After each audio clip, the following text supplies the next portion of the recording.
सभी मित्रों को कुमार राजेश का नमस्कार। मित्रों, आज हम बात करेंगे आईसीयू के बारे में। जब किसी मरीज को अस्पताल में ले जाया जाता है और वहां डॉक्टर कहता है कि मरीज की स्थिति चिंताजनक है, इसे आईसीयू में भर्ती करना पड़ेगा, तो सब लोगों के माथे पर चिंता की लकीरें उभर आती हैं। आखिर ये आईसीयू है क्या? दोस्तों, आईसीयू का फुल फॉर्म है इंटेंसिव केयर यूनिट, जिसे हम हिंदी में गहन चिकित्सा केंद्र भी कहते हैं। आईसीयू असल में एक खास तरह का कक्ष होता है जिसमें तमाम तरह के अत्याधुनिक जीवन रक्षा उपकरण होते हैं जो गंभीर रोग या ट्रोमा की स्थिति में आए मरीज को बचाने के लिए बहुत जरूरी होते हैं। आईसीयू में हर तरह के रोग के अनुसार विशेष मशीनें होती हैं और मरीज की स्थिति पर बड़ी बारीकी से नजर रखी जाती है। जब हॉस्पिटल में एडमिट हुए किसी व्यक्ति की बहुत ज्यादा हालत बिगड़ जाती है और उसे बचाना मुश्किल हो जाता है, तो उस पेशेंट को आईसीयू में रेफर कर दिया जाता है। जब मरीज की स्थिति बहुत ही गंभीर हो जाती है तो उसे बचाने के लिए आईसीयू में मौजूद उपकरणों की जरूरत पड़ती है। आईसीयू किसी भी अस्पताल या स्वास्थ्य देखभाल सुविधा का एक विशेष विभाग होता है जो कि मरीजों को गहन उपचार प्रदान करता है, अर्थात इंटेंसिव ट्रीटमेंट मेडिसिन प्रदान करता है।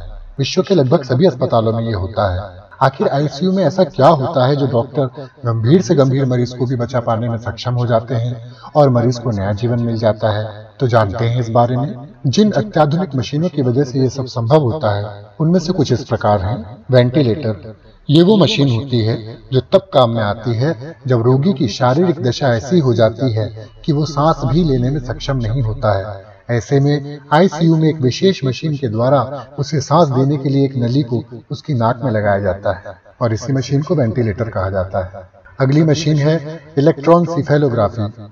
उफ, इतना बड़ा नाम, लेकिन नाम पर मत जाइए, क्योंकि जितना जटिल इस मशीन का नाम है उतना ही जटिल इसका काम भी है। यह मशीन हमारे दिमाग में होने वाली किसी भी गड़बड़ को पहचान लेने में सक्षम होती है, क्योंकि यह दिमाग की इलेक्ट्रिकल गतिविधि को रिकॉर्ड करती है और इसे शॉर्ट में ईईजी मशीन भी कहा जाता है। अगला उपकरण है ईईजी बॉक्स। ये ईईजी मशीन का ही एक हिस्सा है और इसलिए लगाया जाता है क्योंकि एक बार में ही हमारे दिमाग में कई तरह की गतिविधियां चलती रहती हैं और अगर डॉक्टर को लगता है कि रोग के अनुसार आईसीयू में एक से अधिक तरह की जानकारियां उसे चाहिए, तो इसका उपयोग किया जाता है और इसमें मरीज को एक से अधिक इलेक्ट्रोड लगाए जाते हैं। अगला उपकरण है डायलिसिस।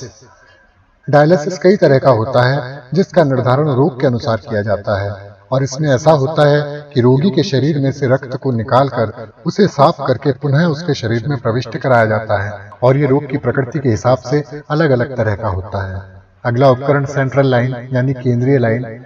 यह रोगी की सबसे गहरी शिरा में लगाई जाने वाली एक नली होती है जिसका उपयोग आईसीयू में रोगी के खून में दवा को पहुंचाने के लिए या फिर खून को बाहर निकालने के लिए किया जाता है। अगला उपकरण है पल्स ऑक्सीमीटर। ये एक ऐसा उपकरण है जिसके माध्यम से रोगी के खून में ऑक्सीजन के स्तर को मापा जाता है और यह रोगी की उंगली या अंगूठे में लगा दिया जाता है। अगला उपकरण है इंट्राक्रैनियल प्रेशर मॉनिटर। इस मशीन का काम थोड़ा जटिल होता है क्योंकि इसके इस्तेमाल से दिमाग में जमे तरल को बाहर निकाला जाता है और इसके लिए दिमाग में एक उपकरण को डाला जाता है जो इससे ही जुड़ा होता है और साथ ही इसका दिमाग में प्रेशर को नापने के लिए भी इस्तेमाल किया जाता है। अगला उपकरण है कंप्रेशन बूट्स।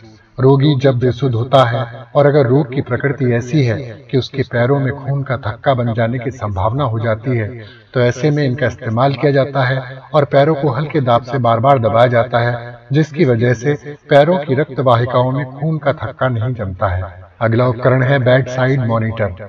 आईसीयू में इतनी सारी मशीन्स के बारे में हमने बात की, उनके रिजल्ट को देखने के लिए जिस स्क्रीन का इस्तेमाल किया जाता है उसे बेड साइड मॉनिटर कहा जाता है और यह सबसे इम्पोर्टेंट मशीन होती है जिसका सबसे अधिक इस्तेमाल भी किया जाता है। इसके इस्तेमाल से रोगी के शरीर से मिल रहे आंकड़े जैसे ब्लड प्रेशर, हार्ट रेट आदि आंकड़ों की मॉनिटरिंग की जाती है। अगला उपकरण है आईवी पंप। आईसीयू में ये वो मशीन है जिसकी मदद से रोगी के शरीर में दवाइयों को तरल माध्यम में भेजा जाता है। अगला उपकरण है फीडिंग ट्यूब।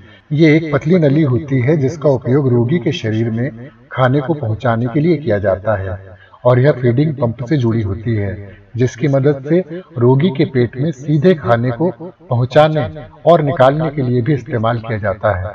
इसके अलावा और भी कई छोटी बड़ी मशीनें होती हैं जिनका इस्तेमाल आईसीयू में किया जाता है, मसलन ऑक्सीजन लेवल को मापने वाली मशीन या दिमाग में खून के प्रवाह को मापने के लिए हेमिडेक्स आदि। तो मित्रों, आज मैंने आपको आईसीयू के बारे में बताया।